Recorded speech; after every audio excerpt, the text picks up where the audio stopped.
It's such an honor. I met Prem Jain in 2009 when he came to Chicago for the Pan IIT meeting.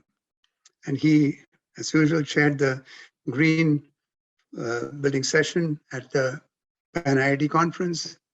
And my friend Upendra Jain, who was listening, he was visiting also, and he said, let's go and visit, listen to this lecture. So I listened to that session there, just was blown away by his vision and what he has done, building his team of architects, engineers in his company to see this vision through in action. And I spoke to him for a few words, but those words and the work he has done, it just resonates with me all the time. And I'd like to also thank my niece Purva Malik, who helped me with my slides. And with that, I want to talk about what the task ahead of us is. At the Glasgow conference, November last year, our Prime Minister came here, along with another young girl called Vinisha Umashankar, I'll talk about later. But our Prime Minister said, we are going to have 5 goals. He called it the Panch Amrit. Panch Amrit, our tradition of having Panch Amrit for any offering to God. 500 gigawatts of green energy by 2030, 50% of total energy would be green by 2030, and reduction of 1 billion tons of carbon dioxide, reduce carbon emission intensity by 45%, and net zero emission by 2070. And energy efficiency is the foundation for everything. Without this, all these things will not work. We have to be energy efficient.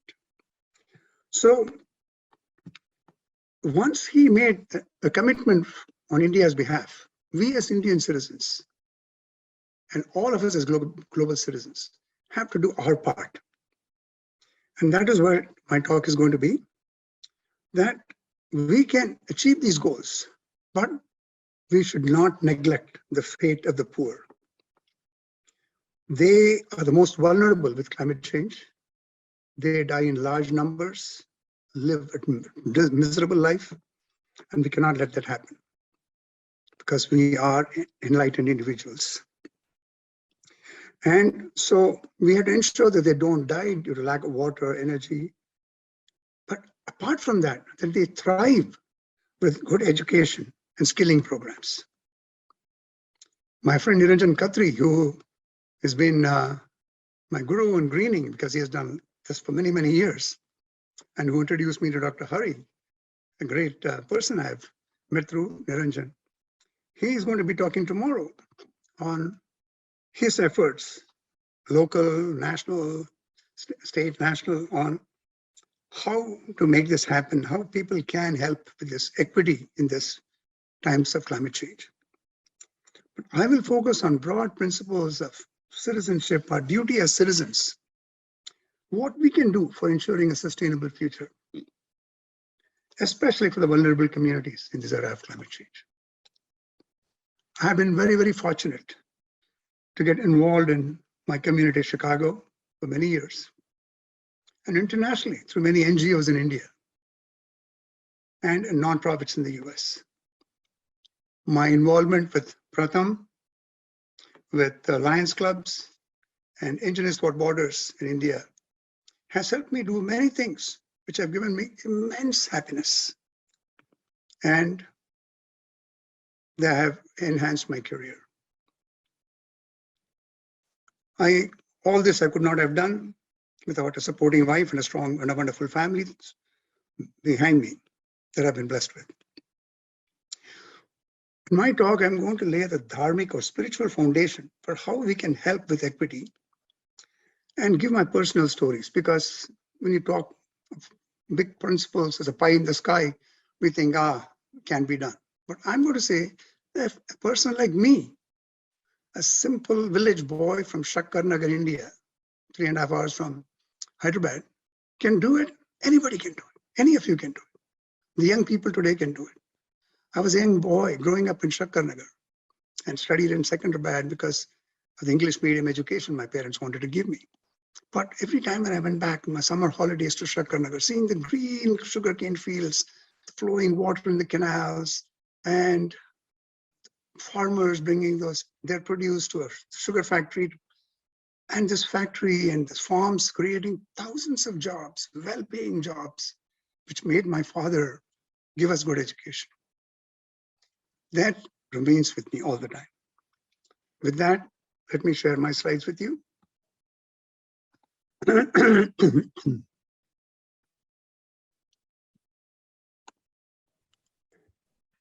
Please share, sir. Okay. Okay, thank you. So, all working together for our planet is what the theme is. What is climate change? We hear the word climate change, immediately some will deny it, that humans have anything to do with it, it's all nature doing it, we have nothing to do with it. And others will forcefully say it is our obligation to prevent and mitigate the effects of climate change. Finally, after several global conferences convened by the United Nations, over 180 countries have agreed to take action to manage climate change. At the Earth Summit in 1992 in Johannesburg, the United Nations Framework Convention on Climate Change was launched.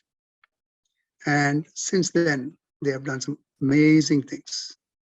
Mary Robinson is the champion, and she still heads this effort called climate justice around the world. What is climate change? I'm glad that India was one of the first countries to recognize the need to combat climate change and change the Ministry of Environment and Forests to add climate change to it. According to Mary Robinson, the month of March 2017 represented the 627th month in a row of warmer than normal temperatures. In 2015, the Middle East and the Persian Gulf registered record temperatures as high as 73 degrees centigrade. How can any human being or animal live under those conditions? Many people died in their homes in Chicago a few years ago. These were the old and poor people who did not have working air conditioners in their homes. Damage to property and loss of life in India has been horrific due to climate extremes in the past several years.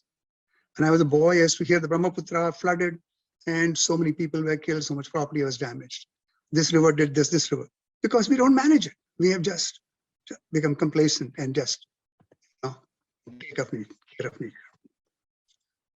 You've seen this beautiful film. I won't delve into this, but impacts of climate change are unbearable heat in our cities and rural areas. The last 10 years, we've witnessed hotter temperatures than ever before, with the hottest year being 2016. Many people died in Europe, the United States, and India. And Al Gore published his book, Truth to Power, in which he documents all this beautifully. I would suggest anybody who's interested read that, because that he really says how all of us have to work to improve this situation. Extreme floods, which we never anticipated or designed for. The frequency of such floods is also increasing.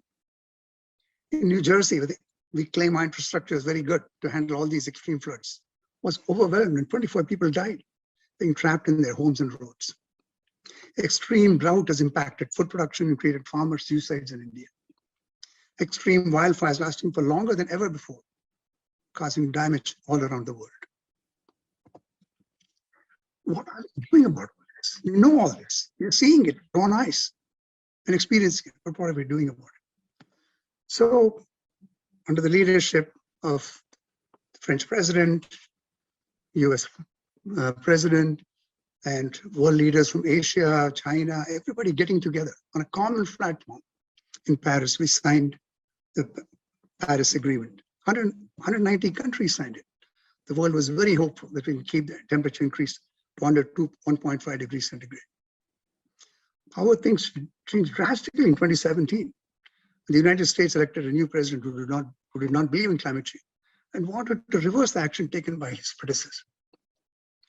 The COVID pandemic hit us in 2020, and all the financial commitments made by rich countries to help the developing world were forgotten. However, the slowdown of economic activity during the pandemic showed us that humans can slow down the emissions of carbon dioxide and other greenhouse gases. We have to learn from the pandemic and rethink our development models. And since the Paris Agreement have shown the following for us, we cannot depend on governments alone to do the hard work required to stop and reverse the buildup of greenhouse gases in the atmosphere. We can slow down the emissions of greenhouse gases by consuming less and leading a simple life, which we had to do during the lockdowns. The young people can take the lead, and this will be listened to by the business leaders who need the young people to buy their products for them to survive in business. Young Swedish girl, Greta Thunberg, mobilized the whole world to pay attention to climate change. And she set an example by not traveling to the US by air, but by boat. The United Nations and other world leaders paid attention to her calls for slowing down greenhouse gases. Other young leaders from around the world spoke at the 2021 Glasgow conference. Equity as it relates to climate change. Equity is defined as the quality of being fair and impartial. As Kaustubh Das ji said, for equity, we have to give a platform for people who need that so that there is equity in our society. So there are two terms we have to remember when we think about equity and climate change. Climate justice. Mary Robinson, past president of Ireland and UN Secretary General's special envoy on climate change, says is putting people at the heart of the solution. The fight against climate change is fundamentally about human rights and securing justice for those suffering the most from its impact. Vulnerable communities and communities that did not create the problem, poor communities around the world. This is something we have to get etched in our brains. Environmental justice is a fair and equitable distribution of environmental benefits and burdens of economic development in communities. So these two aspects of equity are so critical for us to keep in mind every day in our lives so that we act in a manner. Equity as it relates to climate change. I've been in the United States for 51 years, and I've seen repeatedly the most hazardous industries and facilities to dispose of waste are located in the poorest communities. The communities are told about the jobs that will be created, the resulting health impacts are hidden or downplayed. When a poor community on the south side of Chicago was selected for a hazardous waste incinerator, the people protested vehemently and the company had to shut down because good people joined the poor people there and said, this is unacceptable. We can't let these people be killed because we want to dispose of our waste in this area. I have been to the Balaswa landfill. Last few years, I've been working on landfill reclamation in India and wastewater issues. And I walked on this a few years ago in Delhi. And when I was on top, I saw these slum communities in the area. And the wastewater was leaching from the area, smoke, dust. And I said, why should these people live here? When I go to India, I live with my sister-in-law in Munir Khan or see my friends in Greater Kailash. Why this inequity? We cannot survive as a planet if we do this. Sharon Burrow, past president of the Australian Education Union, Australian Council of Trade Unions, said she taught for school many times. In school, teaching taught me humility and exposed the inequalities of our world. She also said, the policy structure for human rights and justice is international. If we remember these words in our personal and professional lives, we will pay attention to the inequalities in the world and work towards climate justice and environmental justice. Fortunately, over the years, I've been proud to be associated with many NGOs in India. One of these is DNA Life in Bangalore. It is working with farmers in Western Karnataka to improve their livelihoods through afforestation and restoring the water resources in the area. This is helping restoration of wildlife habitats, biodiversity of the area, one of the most biodiverse areas in India and in the world. What can a citizen do to ensure equity? All these, we talk big ways, but what comes down to the individual citizen? I heard a talk by 14-year-old Vinisha Umashankar of Tamil Nadu last year. And I was just impressed with the maturity and concerns of Vinisha. She spoke about a solar clothes press that she had designed and built a prototype with funds from the National Innovation Center. She said the poor people who provide the service are subject to the fumes from coal in their irons and work all day reducing their lives and having poor health. She made a light electric iron that runs on solar power provided from the roof of the cart that the person uses to press clothes. She was invited by Prince Henry to Glasgow in November and spoke to the delegates of the conference. What is the motivation of Vinisha, a young 14-year-old? I have not spoken to Vinisha personally, but based on my upbringing in India, let me share a few things that would have motivated Vinisha to do this. Concern for fellow human beings. I was told by my grandmother when I was 7 years old that service to humanity is service to God. That phrase stuck in my head. And I've spent the last 27 years thinking about the poor in Chicago and in India. I've looked for opportunities to serve, and the opportunities I found are simply unimaginable. I am convinced that if you want to serve, opportunities are everywhere, in your backyard also. Our duties as a citizen. Our scripture suggests 5 duties of every world citizen. These are duty to your parents, duty to your teachers, duty to fellow humans, duty to the environment, and duty to family. See about duties to parents. I was taught when I was growing up that your first duty is to your mother and father, followed by duty to teacher and then devotion to God. The famous saying goes, Mata Pita Guru Deva. I listened to my parents when I was young and achieved my goals in life. And my father told me that he would be proud if I completed my PhD. I was determined to achieve it. It took me several years to do this, but it made me happy to make him proud. And I've been fortunate to have them over in the US and serve them. So one should do what one can to help parents in their years of need. Duty to your teachers. Teachers lay the foundation for your success from first grade to college and beyond. I still remember the values they taught me, and these values have guided. I was fortunate many years ago to meet my elementary school teachers after many years in the US. And the teachers were so happy to see me. I could see that on their faces. And that is because they had given me the education to succeed. Duties to your fellow humans. Man is a social animal. I say man/woman, I'm sorry. And we gain a lot from others during our life. It's our duty to give back to our community. And we can do this in several ways. I'll tell you a few ways I've been able to do it. Tutoring and mentoring young students from inner cities. These students were from poor families and they had no role model in their lives. I spent 2 hours every week for several years working with underprivileged children to tutor them after school and stay involved through mentoring till they completed school and went to college. I've been fortunate to get involved with the Greater Chicago Food Depository that feeds 800,000 hungry people in our city every year. I work with a lot of NGOs in poverty alleviation in India. Duty to the environment. God has given us clean air, water, among the 5 elements that make up planet Earth. It is our responsibility to ensure that the environment is preserved in the conditions that we got it, or improve upon it for our children and grandchildren. What did I do for this? I have used solar power in my house for the past few years. I conserve water and ensure I work on preventing water pollution. I drive a small fuel-efficient car and take trips in a very planned manner. And if I can do 2, 3 things at one time, let me plan the route so that I get it done. If I don't have to drive for a meeting, I always take the train downtown. So these are things with a little bit of thought you can do to keep our air clean and water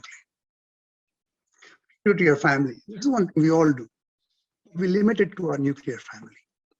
The definition of family has to be expanded to include your relatives who are in need and the poor people in your community. Inculcating values in our children so that they understand their civic responsibilities and other duties mentioned earlier. What can you do in your community? There are many things you can do in your community and set an example for others to follow. I will elaborate on this, giving my personal experiences later. But here are a few things anyone can do. Implement rainwater harvesting and other water-saving measures in your home to reduce your water and carbon footprint. Do not use plastic water bottles and contribute to the ever-growing plastic waste. Join citizen action forums that have been started by Dr. Hari's Altec Foundation called World of Water Action Forums. Join them in your area and work together with the community to save water and recycle and reuse water. Choose products with less packaging, because the packaging uses a lot of valuable cardboard and plastic. Plastics are hard to recycle and cause a lot of damage to our environment. Cardboard uses pulp from trees, and we cannot afford to lose our forest cover in India. Reuse things and recycle all waste. Plant trees in your community. They reduce temperature, help with flooding, and make your environment livable. Our cities are losing a lot of tree cover, as I've seen in Bangalore. What else can you do in your community? Other things you can do. Volunteer in your community for at least 2 hours every week, depending on your area of interest. Work in a food bank or temple that serves food to the needy. The poor need access to nutritious food, good education, and basic things like adequate clothing and shelter. Do what you can to help them. Giving comes in 3 ways. Your time, it's very important to give. Talent, it's easy to give because you have learned from others. Share and treasure, depending on your ability. But I suggest up to 10% of your income. Spend time with the elderly and frail, either in your home or community. They need us. They're aging the last few years of their life. What have I done to speak about all these things? So, previous slides were very general, so I'll give you some specifics. In 1994, I met the head of a food bank here, where the store donated food. Sorry, Excuse Raj, just to say that your slides are not showing, but it's fine because we are listening to you and it's wonderful. I'm just alerting you. I'm alerting you to that, but it is absolutely fine if you don't want to, or even if you don't. No. I was sharing my screen, I thought. No, it's okay. Sorry. Thank you for letting me know, Hari. That's all right. But your flow is very fine, very articulate. And I think you're getting the message across to people.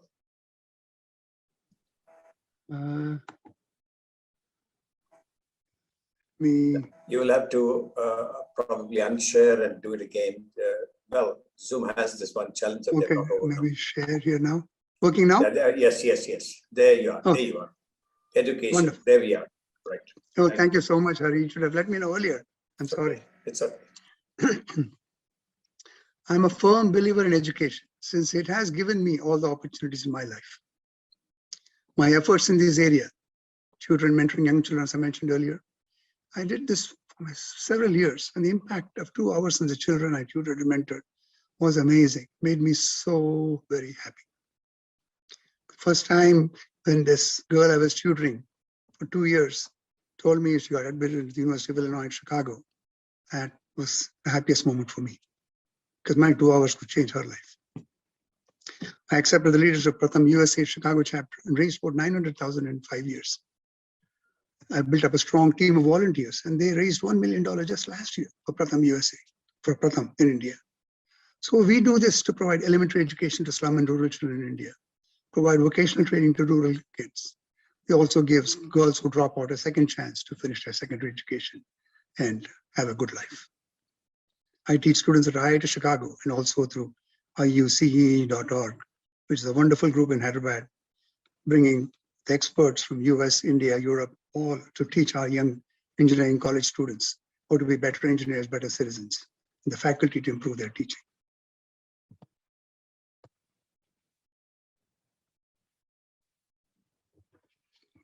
My next slide.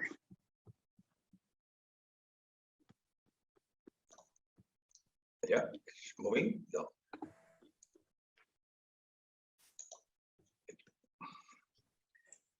It's frozen. Maybe you have to do an escape and come back. Yeah. Yeah, not the extreme left. Yeah.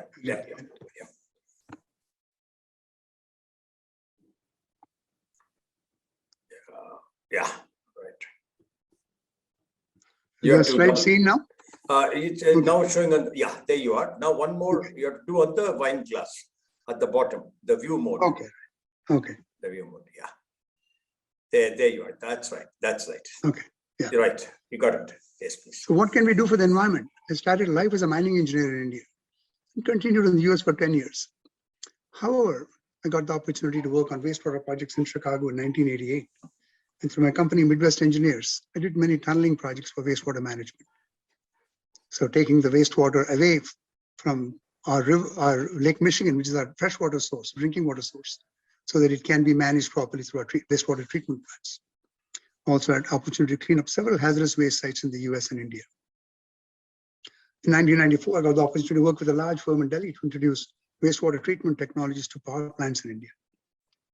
After 3 years of doing that, I, 97, founded Tetra Tech India to expand the work to do a range of environmental projects in India and build a team of great young engineers who are still improving the environment in India. I teach school children and college students about the environment whenever I get a chance. Going the other way. Yeah, right. Mahatma Gandhi is my hero. We heard about him from Dr. Hari in the beginning.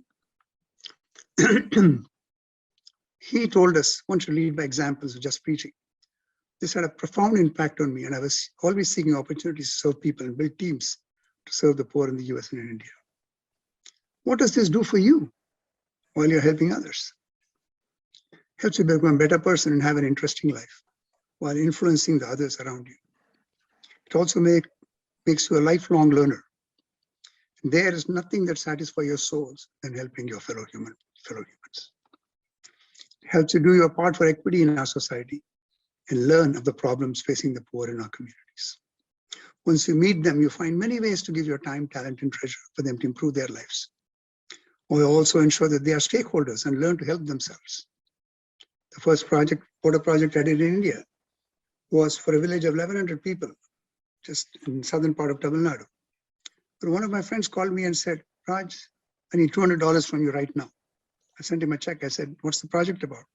He said, this is to build a reservoir 20 feet deep for these villagers so they can have water all year round for their agriculture and other needs. So he made sure that $2,000 was contributed by the villagers. $2,000 came from the panchayat. The other 2,000, he called 10 friends. He got it within a week, sent it there, and the project was done in 3 months. And that village community is thriving.